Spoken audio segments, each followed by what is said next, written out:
¿Cómo están? ¿Contentos? Nosotros estamos muy animados porque empezamos este 2024, como pueden ver, lleno de actividades. Esta es una iglesia que siempre tiene que estar en constante búsqueda del crecimiento y lleno de actividades para que todo el mundo crezca y podamos engrandecer el reino de Dios. ¿Ok?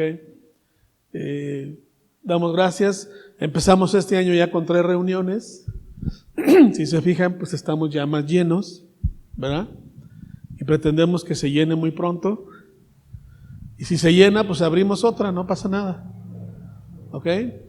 Pero van a haber varios cambios. Si se fijan, ya está iluminada el área de sillas, no el área del escenario. ¿Sí lo notaron?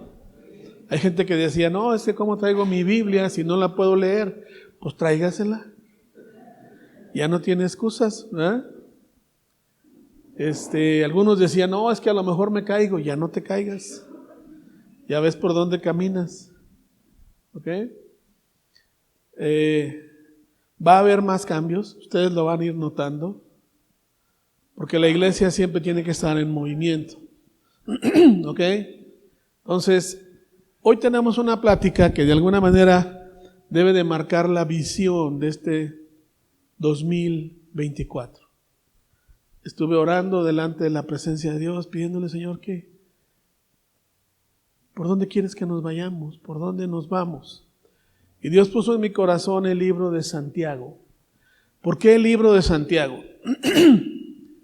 Y hoy vamos a empezar a ver algunos conceptos de Santiago, pero Santiago, bueno, para empezar, el libro de Santiago es escrito por un hombre llamado Santiago, hermano de Jesús. Estoy hablando hermano en la carne. ¿Sale, vale? Dices, oye, ¿Jesús tenía hermanos? Sí. Tuvo 4, y la Biblia dice que tuvo hermanas. Como está en plural, pues al menos hay 2, no sabemos si fueron más. ¿Ok? Pero también el autor del libro de Judas también es hermano de Jesús. ¿Ok? Entonces, ¿por qué agarré el libro de Santiago? Hay un motivo muy claro.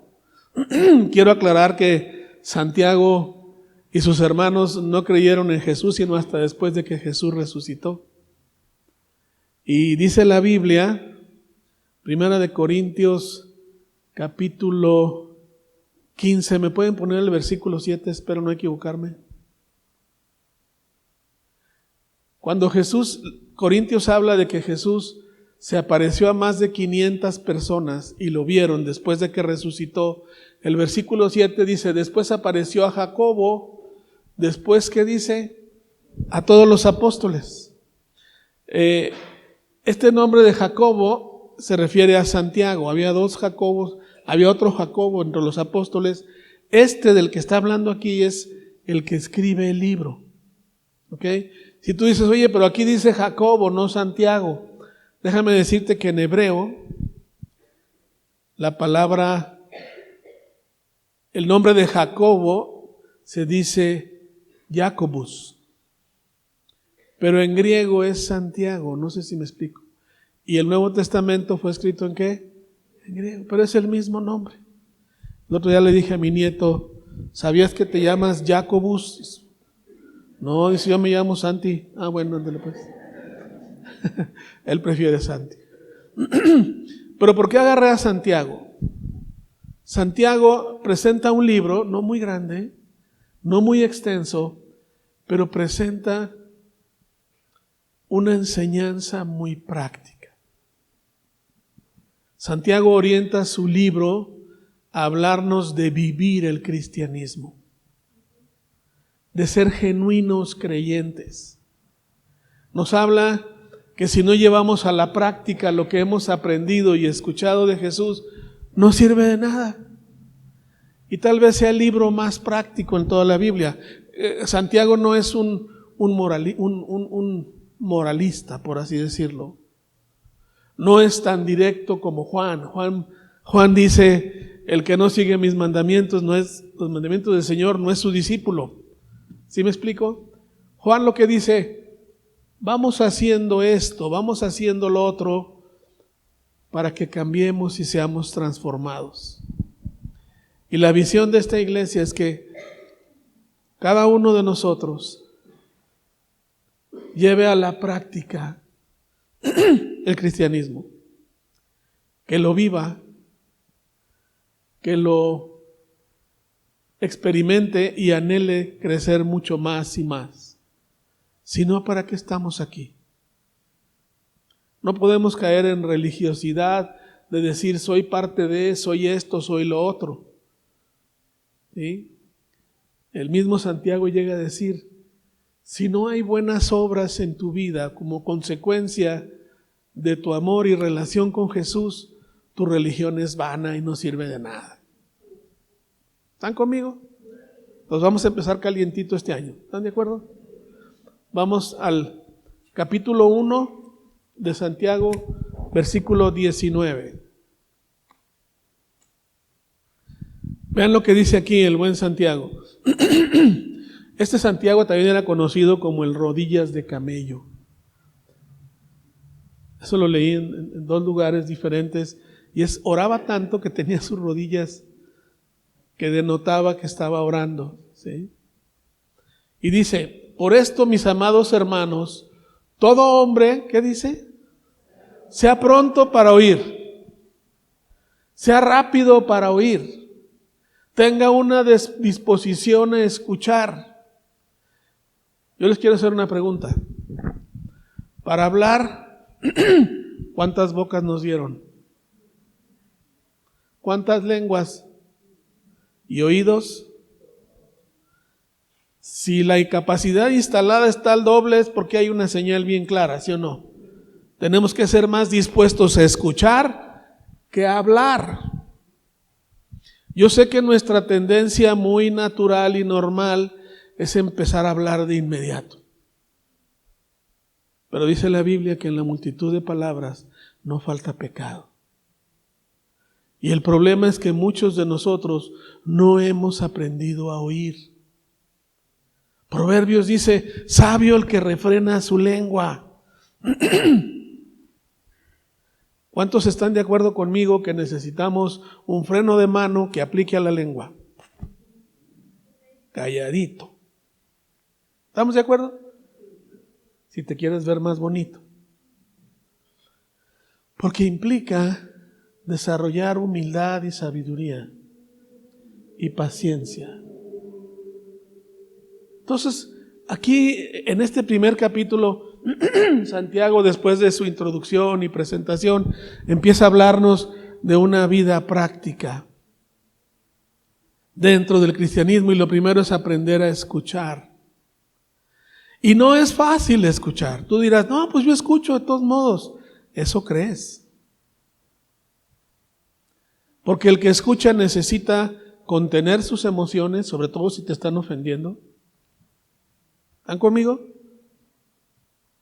A mí lo que más me impacta de la vida de Jesús es su templanza para no corresponder a ataques, mentiras, insultos. Y él seguía tranquilo, él seguía escuchando. Entonces, el aprender a escuchar significa, fíjense muy bien, pensar primero en el que está hablando que en ti. ¿Se oyó esa? Pensar primero en el que está hablando antes que pensar en ti. ¿Por qué no sabemos escuchar muchos de nosotros?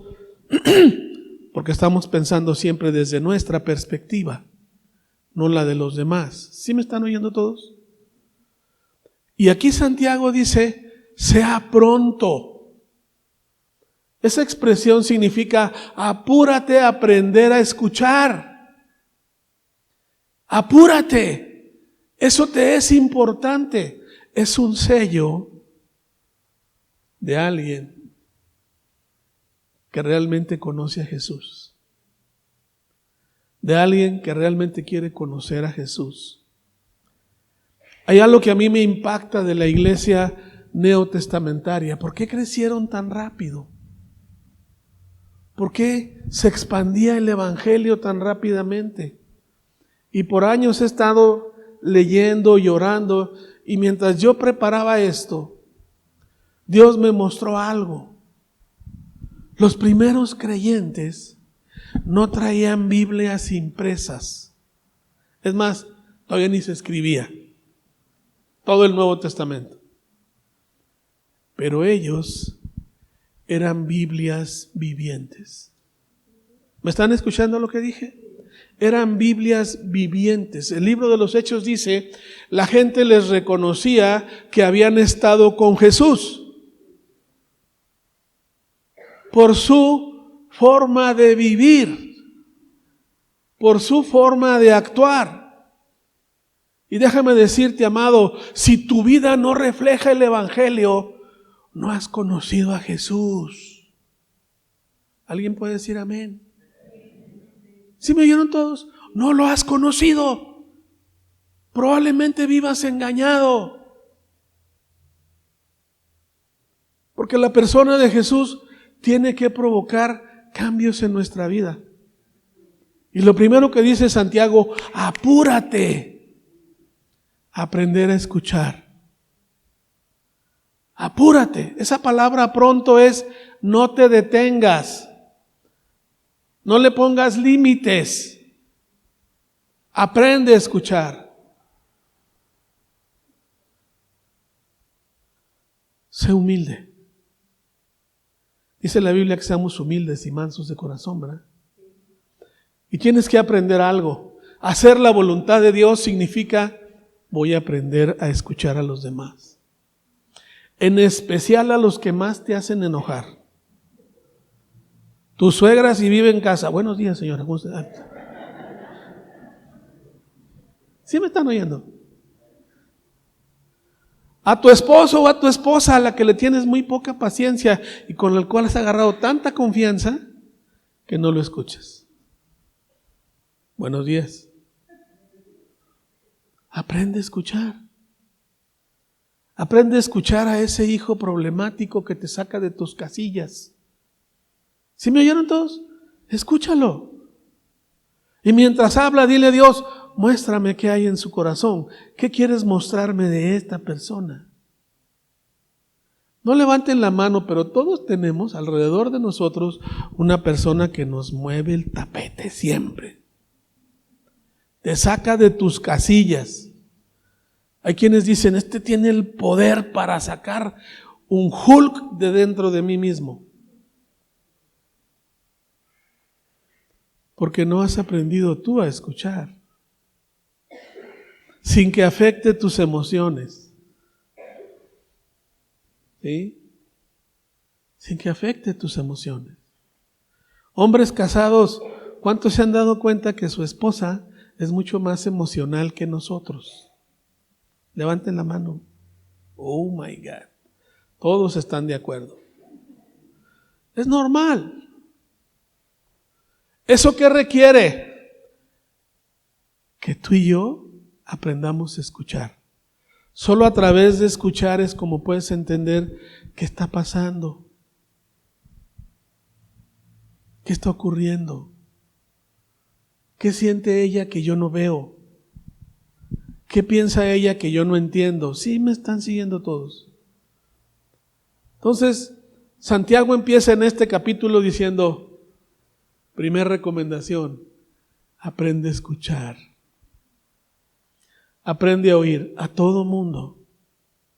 Pero sobre todo, amados, sobre todo, aprende a escuchar la voz de Dios.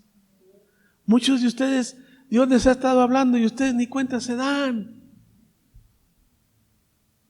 Dios siempre está hablando, ¿sí o no?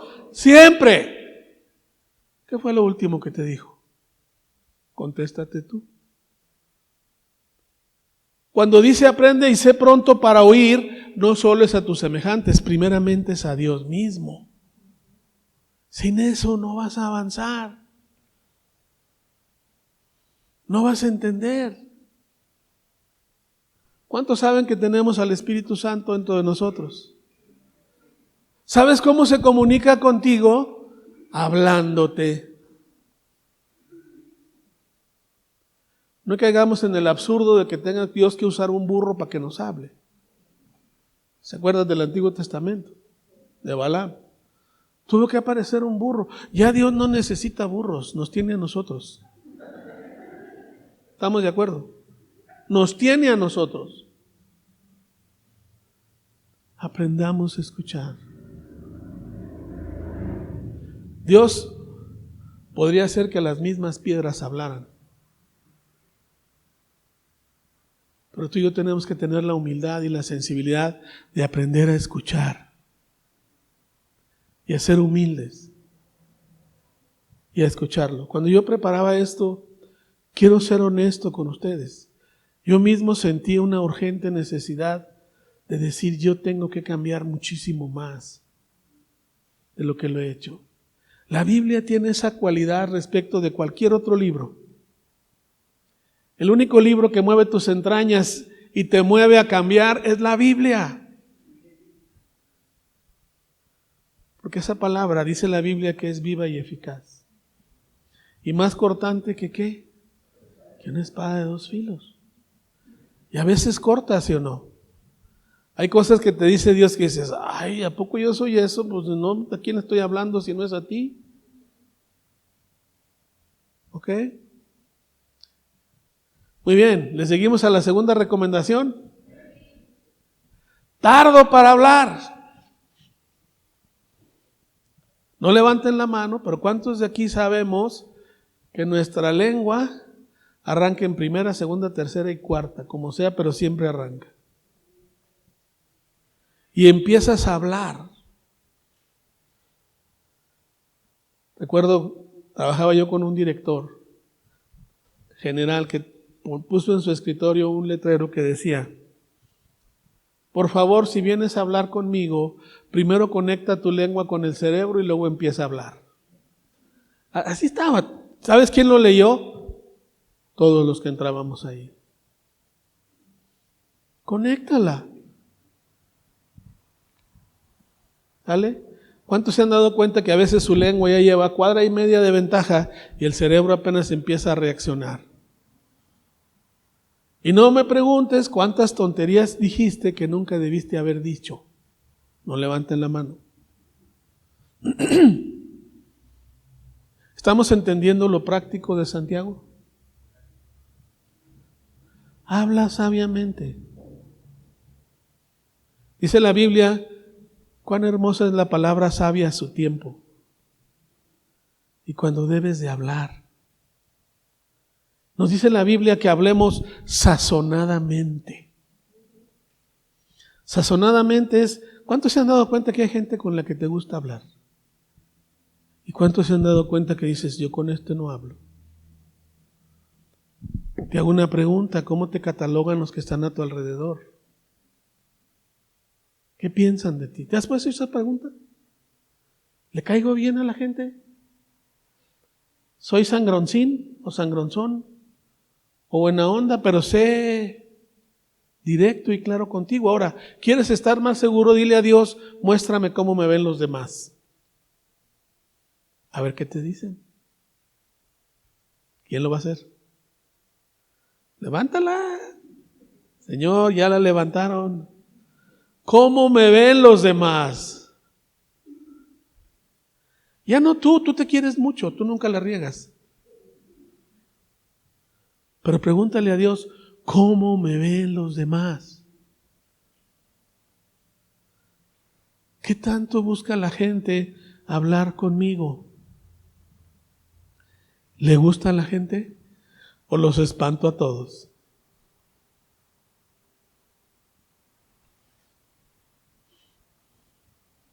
Tiene que ver con lo que hablas. Hay jóvenes que dicen, pues si no estoy tan peor, ¿por qué nadie me hace caso? Pues chécale a ver cómo hablas. ¿Están conmigo? Chécale cómo hablas, cómo eres. Y el último, tardo para hablar y todavía más tardo para enojarse. 3 consejos sencillitos para enojarse. ¿Cuántos se han dado cuenta que cuando estás enojado, tu cara no miente?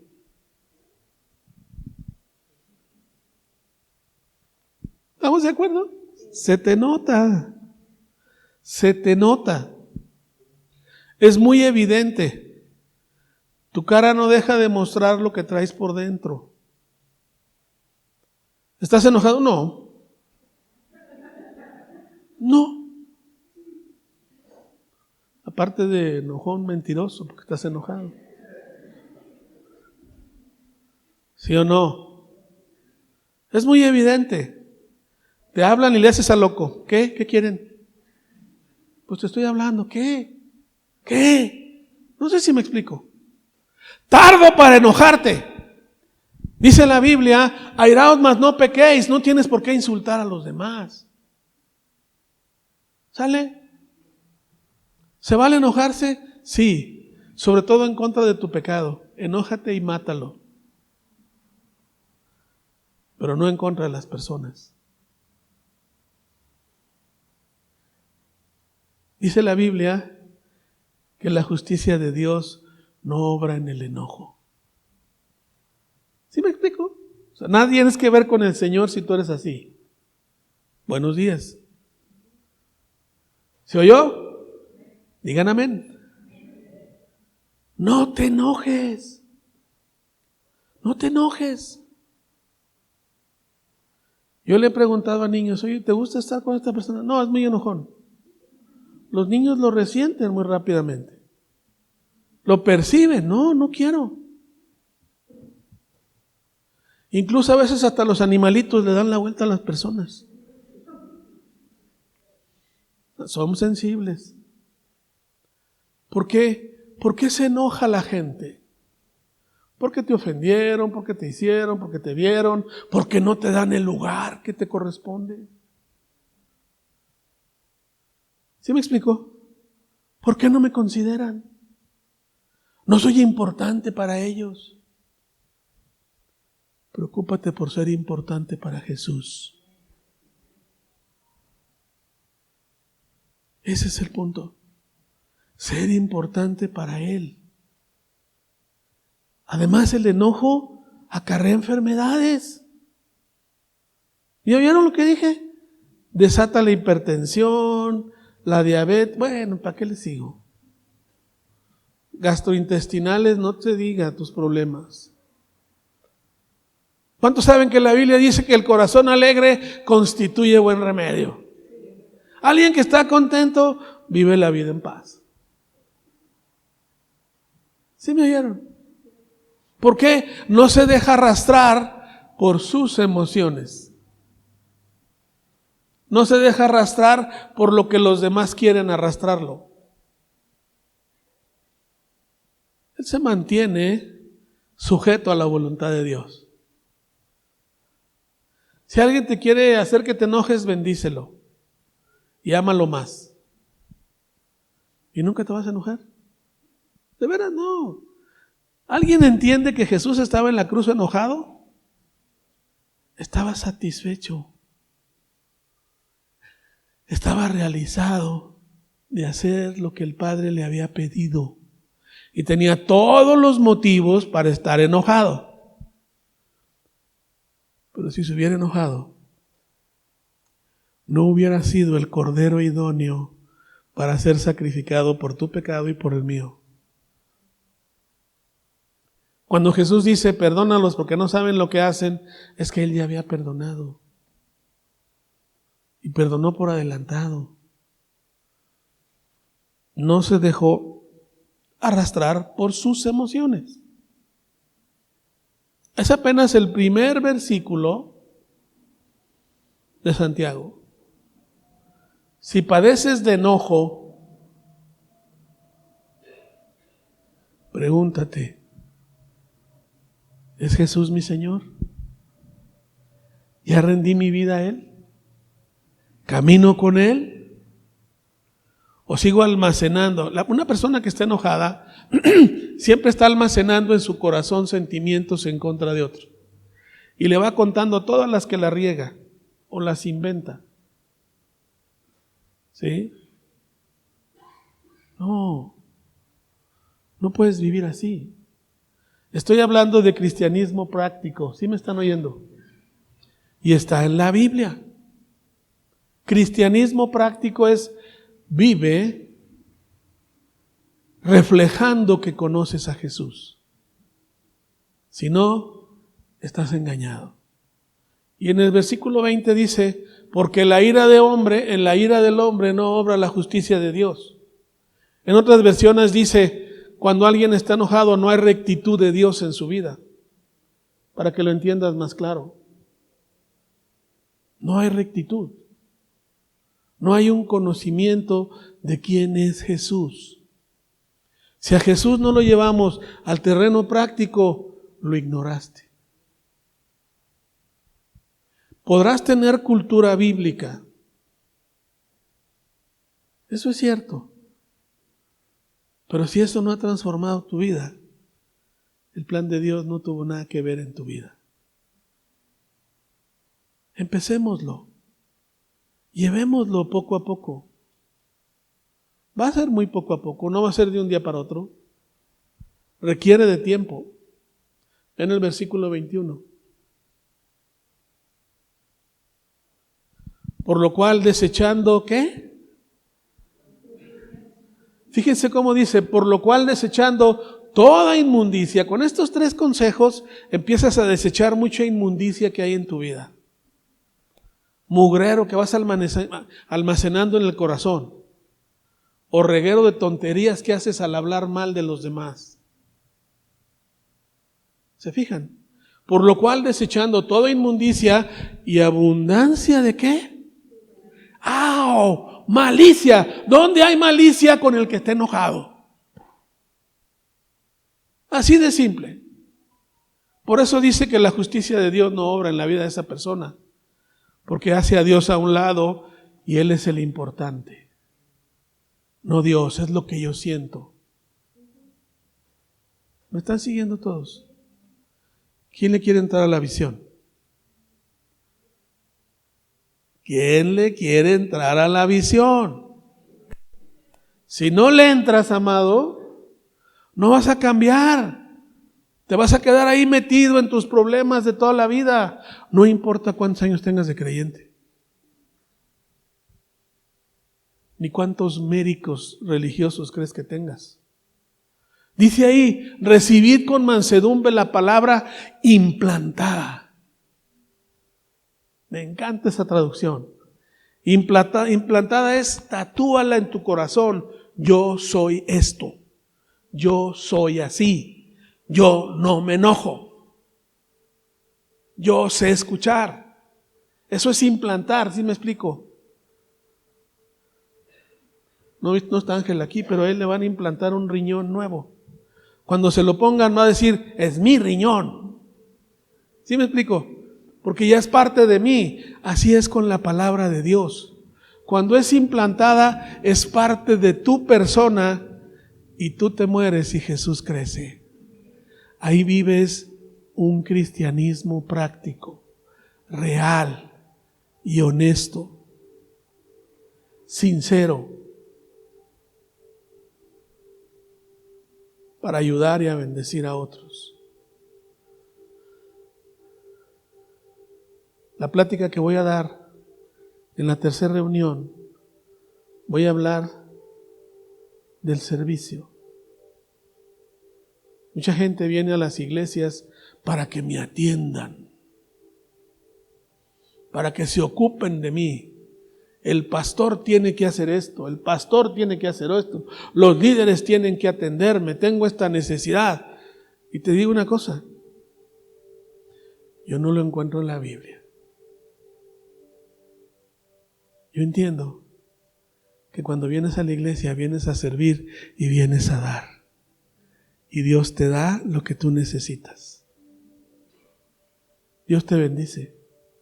Porque estás buscando primeramente el reino de Dios y su justicia. Y todo lo demás viene por añadidura. Hay gente que viene con una actitud a veces hasta altanera. A mí me tienen que atender porque yo aquí vengo. Miren, nos hemos topado con gente que nos ha pedido que vayamos a su casa a darle estudios personales.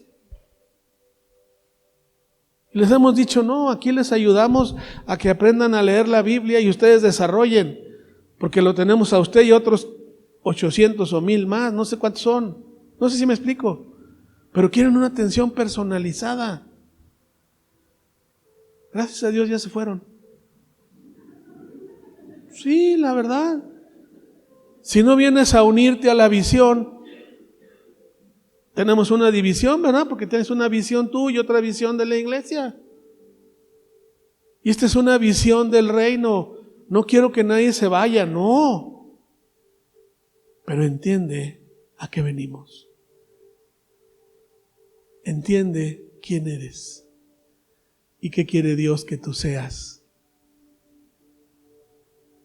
¿Qué quiere Dios que tú seas? Vean lo que dice al final. Recibid con mansedumbre la palabra implantada, la cual, ¿qué? Léanlo en voz alta. Puede salvar vuestras almas. Órale. Más te vale llegar al reino de Dios y que Jesús te conozca y sepa quién eres. Porque supiste vivir conforme a su palabra y lo aceptaste como tu Señor y Salvador. Si no, no lo conociste, amado. ¿Sí me oyeron? No te estoy hablando de que te ganes la salvación, esa es por fe. Pero la Biblia dice que una fe sin obras, pues es inútil. ¿Quieres que te lea el versículo? Te lo leo.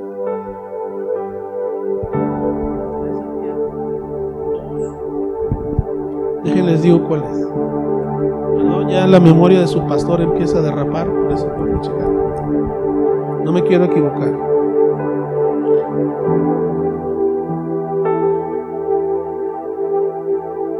Uy, ya se me perdió.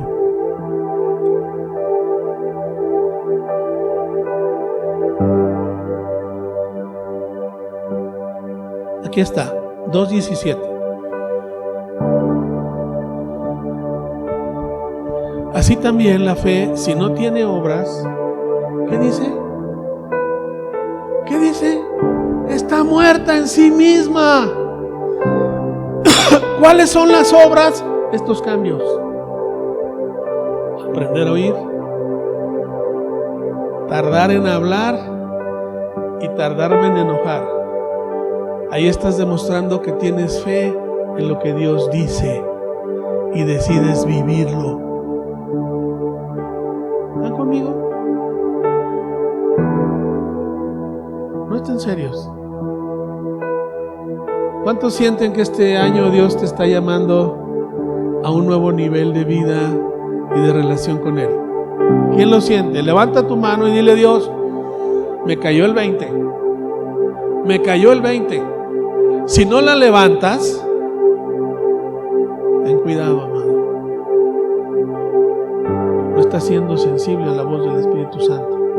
Yo levanto los dos brazos. Yo lo anhelo y yo lo quiero. Yo lo necesito. Me urge. Por eso dice: sé pronto. Nos urge. Si tú quieres orar conmigo y unirte a esa visión, ponte de pie. Si no, estás bien ahí sentadito, no pasa nada. No pasa nada. Pero decidamos vivir una vida cristiana genuina. Poco a poco Dios nos va a llevar de la mano. No queramos llegar rápidamente al final de algo. Esto es de tiempo y de paciencia y de decisión en tu vida. Cierra tus ojos y dile: Señor, yo me pongo en tus manos, Padre, porque sé que yo necesito avanzar. Yo no me puedo quedar donde yo estoy. Yo necesito que tu Espíritu Santo, tu poder y tu presencia en mi vida transforme día a día quien yo soy. Reconozco, Dios, que me falta mucho, que yo lo necesito, que yo lo quiero, que yo lo anhelo y lo veo como una necesidad franca y abierta en mi vida. En el nombre de Jesús, ayúdame, Señor. Quiero ser diferente. Quiero cambiar mucho más de lo que he cambiado. Quiero avanzar mucho más de lo que he avanzado. No tengo condenación porque sé que estoy contigo, pero sí sé que debo de avanzar. Sí sé que debo de seguir y sé que debo de empujar, porque quiero parecerme a ti, Señor Jesús. Quiero ser como tú eres y que nada ni nadie me aleje de tu persona. En el nombre de Jesús. Amén, amén, amén.